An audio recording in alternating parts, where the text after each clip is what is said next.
James's heart slammed against his chest as he stared at the young passenger's trembling hand clutching the mysterious backpack, seconds ticking down like a silent bomb.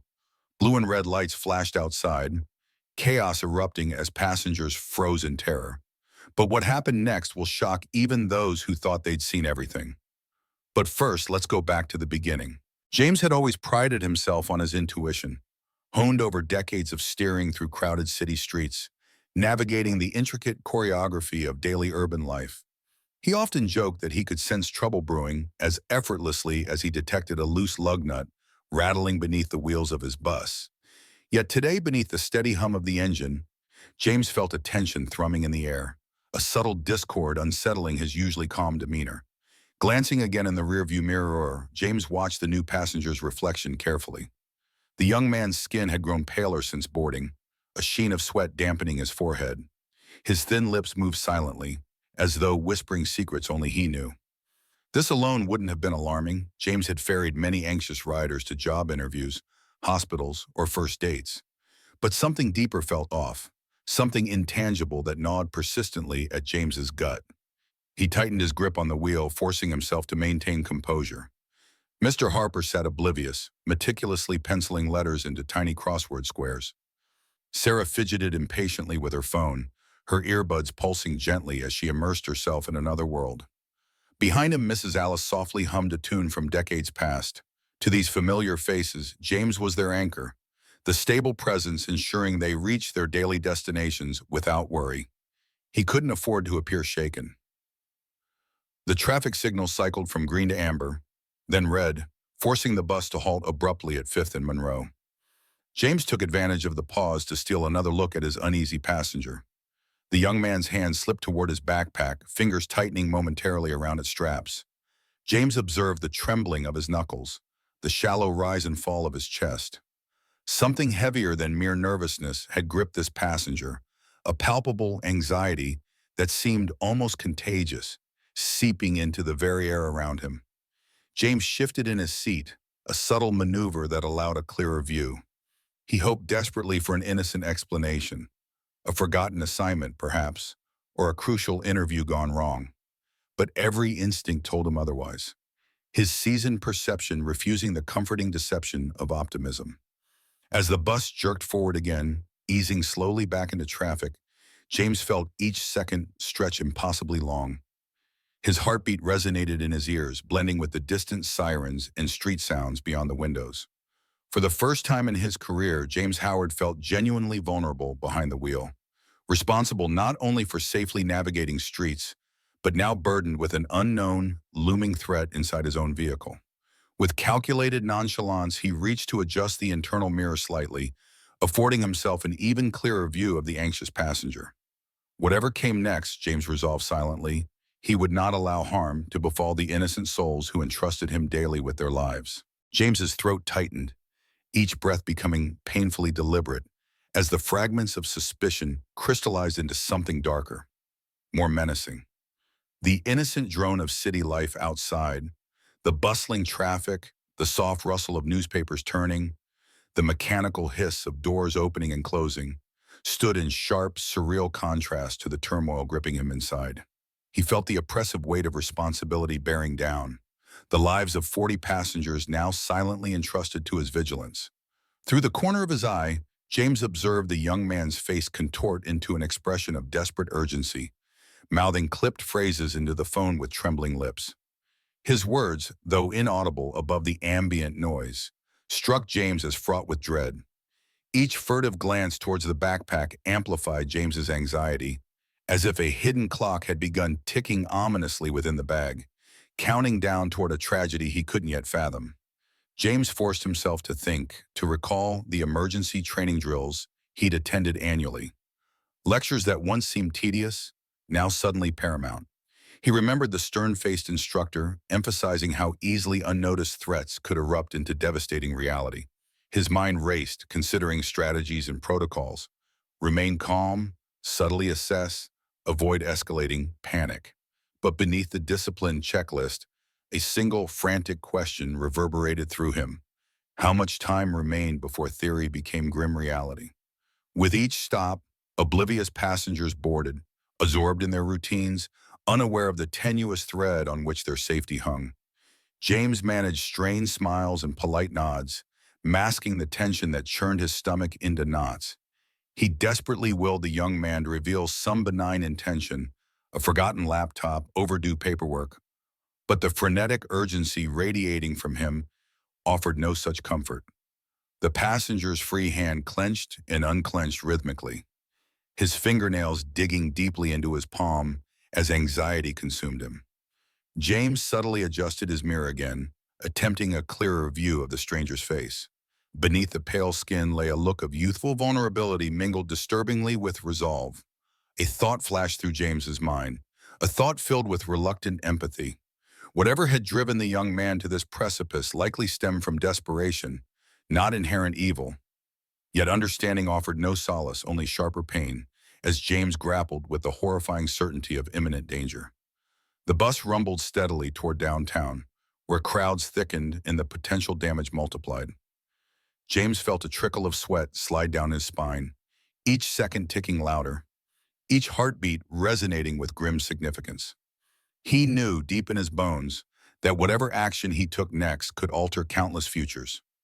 Every possible scenario unfolded rapidly in his mind, none guaranteeing safety, each fraught with peril. Still, hesitation wasn't an option, not when the lives entrusted to him balanced on the razor-thin edge between caution and catastrophe. A fierce heat burned in James's chest, the shock he'd initially felt now flaring into something raw and visceral. He had guided this bus morning after morning, becoming an unspoken guardian of its passengers, people whose daily routines intertwined subtly with his own existence. His anger wasn't merely a reaction to a threat, but stemmed from a profound violation of trust. Someone dared to endanger the quiet predictability of lives that depended on him. Beneath the mask of professionalism he forced himself to maintain, James felt a rising tide of righteous fury, an instinctive rebellion against anyone who presumed to treat innocent souls as expendable pawns. Yet beneath this consuming anger, James recognized the urgent necessity of calm. Panic would only amplify the danger. He drew in a slow, deliberate breath, steadying his racing heart, and with practiced subtlety, he reached beneath the dashboard. His fingertips found the familiar shape of the emergency switch, concealed discreetly from passengers' view. A gentle yet deliberate press activated the silent alarm, a pulse of hope sent quietly outward. Now all James could do was pray that help would swiftly intercept the looming peril. Outside, the city blurred past, indifferent and unaware of the internal drama unfolding behind the reflective glass. As the bus approached the bustling heart of downtown, crowds thickened, oblivious commuters and tourists pouring onto sidewalks, streaming towards office buildings and storefronts. Every new cluster of pedestrians heightened James's apprehension, amplifying the stakes of his actions. Within seconds, their lives too could depend on his vigilance, his judgment, and his courage to act decisively. Then abruptly, the young passenger rose from his seat. The sudden movement sent adrenaline surging through James's veins. Clutching the backpack tightly, the passenger's knuckles whitened visibly, betraying tension and resolve. James's mind raced. He had mere moments to prevent tragedy. He needed to delay this man, to buy precious seconds without triggering his intent. His voice, suddenly sharp yet convincingly casual, sliced through the anxious silence of the bus. "Sir, wait, you dropped something." The words, spontaneous but authoritative, cut through the passenger's single-minded determination. The young man hesitated, startled and briefly disoriented, instinctively looking down and around his feet, momentarily uncertain. In that fractional pause, James glimpsed the conflict flickering across the passenger's face, confusion wrestling with suspicion, momentarily disarming his dangerous intent. Outside, sirens erupted into a cacophony of urgency, drawing closer with each passing heartbeat. As if choreographed precisely by fate, flashing lights painted the windows with urgent shades of blue and red. Passengers shifted nervously, sensing but not fully comprehending the gravity unfolding around them.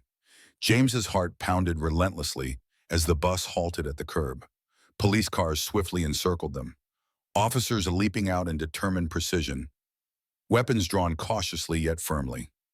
In that tense instant, James felt a profound surge of relief mingling oddly with residual anger, knowing his gamble had paid off.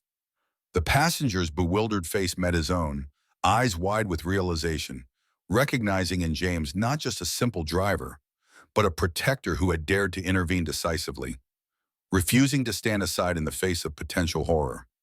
As the officers swiftly approached, surrounding and securing the young man in his ominous backpack, James finally released a breath he hadn't realized he'd been holding, a silent tribute to the fragility and resilience of the lives he'd vowed daily to protect. As flashing lights flickered rhythmically across the windows of the stationary bus, illuminating anxious faces in shifting hues of red and blue, the passengers inside gradually understood the grim significance of the events unfolding outside.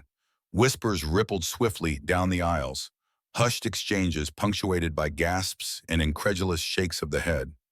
Fear and confusion slowly gave way to stunned realization as eyes darted between the detained young man, now handcuffed and trembling under the firm grip of officers, and the silent figure at the front of the bus.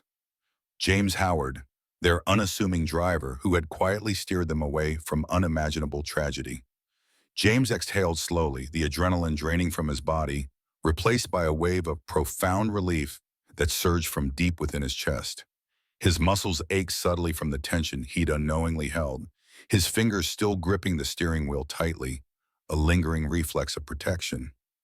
The weight of responsibility he'd borne in those tense minutes felt suddenly lifted, replaced by quiet awe at how thin the line was between ordinary moments and life-altering ones.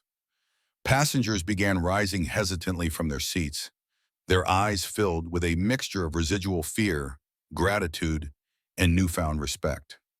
The familiar faces that had been merely routine fixtures of James's daily drive now approached him differently, bearing silent acknowledgments of indebtedness. Sarah, usually so absorbed in her world of music and study, paused long enough to whisper a heartfelt "thank you," her voice quivering slightly. Mr. Harper, known for his stoicism and unwavering attention to his crossword puzzles, folded his newspaper reverently, nodding once, deeply and solemnly, a gesture heavy with unspoken appreciation. Mrs. Alice, her elderly hands shaking gently as she clutched her purse, approached James with moist eyes brimming with emotion. "My grandchildren," she began softly, her voice catching slightly as tears welled, "will hear about this day, about you, for the rest of their lives." James managed a gentle smile, humbled by the depth of her sincerity, recognizing that this moment connected them irrevocably through shared vulnerability and gratitude. Later, amidst a flurry of official statements and fervent media attention, James was quietly informed by a senior police officer of the sobering truth. The backpack had contained enough explosives to shatter not just the bus, but the lives and futures of everyone aboard. The stark reality of this information left James momentarily speechless, the enormity of what he'd prevented sinking slowly into his consciousness.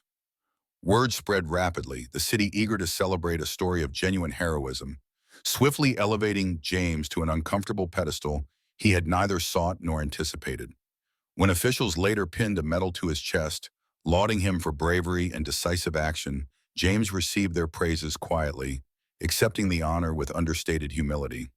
Yet deep inside, he knew his greatest reward was far simpler and profoundly more personal. Seeing Mr. Harper calmly return to his daily crossword puzzles, Sarah continuing safely on her path toward graduation, and Mrs. Alice joyfully recounting their shared brush with danger to her wide-eyed grandchildren. For James Howard, the recognition paled beside the knowledge that the gentle rhythms of ordinary lives would continue uninterrupted because of his momentary courage, a quiet legacy woven into the fabric of the community he served.